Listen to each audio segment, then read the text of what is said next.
Awesome. All right. Today we're going to start some elevator work.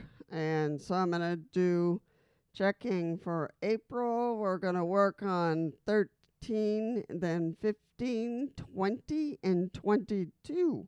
So it's going to be a little wild here in April. But I'm going to have ideas for elevators. So this is going to be really uh, important. So for all of you, the thing with this is that I'm going to do different segments for each time. So just let me know. It's going to be short ones. And today my I might get some storms here, but you'll find me. So, all right.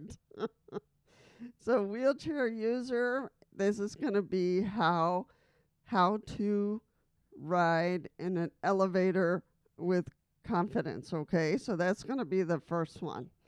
And then I'll let you know what the next one is so that you know what we're going to be doing. So, all right.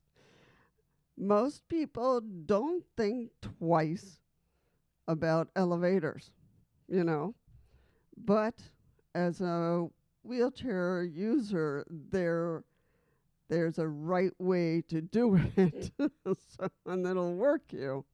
So position yourself so you can enter and exit smoothly. So figure out where, if there's too many people, then make sure you have a spot where you need to be to pull out. Now, sometimes if this is your home, then you really need to be like a little bit on the side, but not too, not too side, not too much of a side, but let people to be changing the buttons and all that kind of stuff. And let them know where you're going. Let them know, oh, I need number 4 or I need number 2, So just let them know. So somebody will do it. If there's just you, then you don't have to worry about this. Just press your button and just wait to the next section. All right. Let people exit first. So sometimes you have to do that to let other people just go out and then give you space so you can get out of the elevator. So that's important. Don't rush it. Don't rush it. So that's important to think about those things. Turn or back in depending on space. So sometimes you need to do that. Sometimes you need to move over so that people can keep going. So you need to figure out where you're at. Stay aware of button placement. So sometimes people don't press the button you need. And so sometimes you need to ask them to do it again so they can press the button that you need. So sometimes that happens. So keep that in mention. So when you gotta see if this elevator is working okay, if it's going too fast or going too slow. So sometimes you gotta figure out how things are going one way or the other way. And sometimes people will really help you with the opening and hold it so you can get in correctly and get out okay.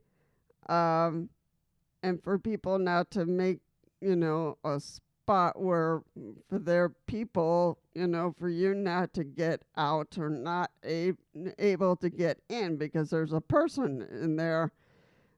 So sometimes they just have to learn how to use a hand. That's it, just a hand to hold you out, hold you so you have a space where you can get out and get in.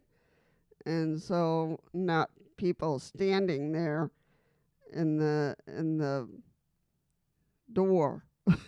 So sometimes they just have to hold you by the hand and help you through. I'm pretty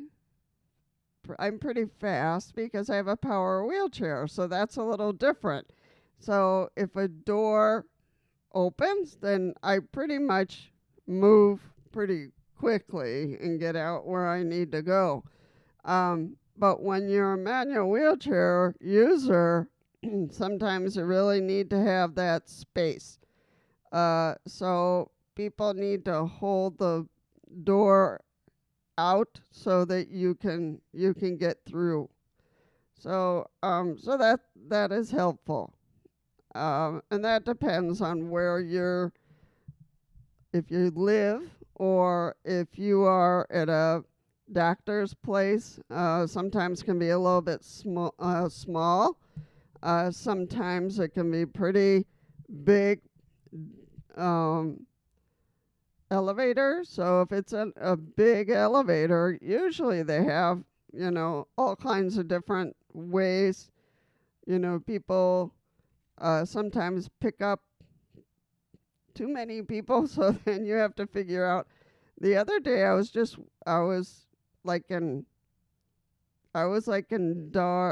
in the number 4. There was people entering. There was a mother and the daughter, and the mother was a little confusing, so the daughter was helping the mother to get into the elevator. So I moved out to the side and just, and I can do that as a power wheelchair. I can move over to the wall so that the daughter and the mother can get in. And then I needed to get down to 1. So I was just waiting and waiting. And then 1 came in, but the daughter and the mother had to walk out. So I just held just fine. And then when they were out and some other people leaving, and then once they were done, then I squeaked out. So there was also other people who were just helping us. So they were making sure the door was open. So it was that kind of thing. So to watch out that people have time to get out of the elevator. I'm seeing, I think that makes sense. So I just wanted to make a little bit idea that will help.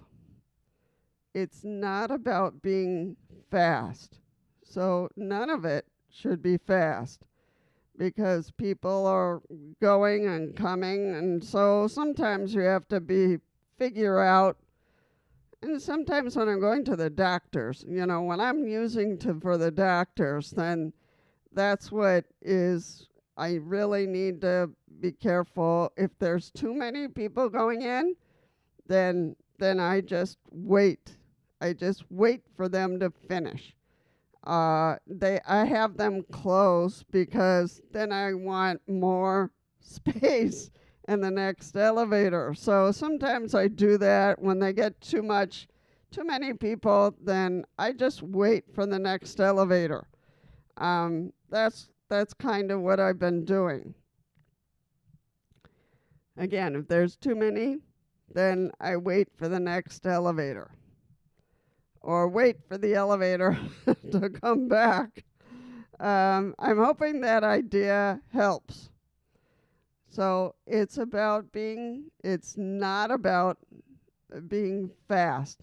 It's about being in control, your control. So not other people controlling you, it's you being in control. So I'm hoping all of this makes sense.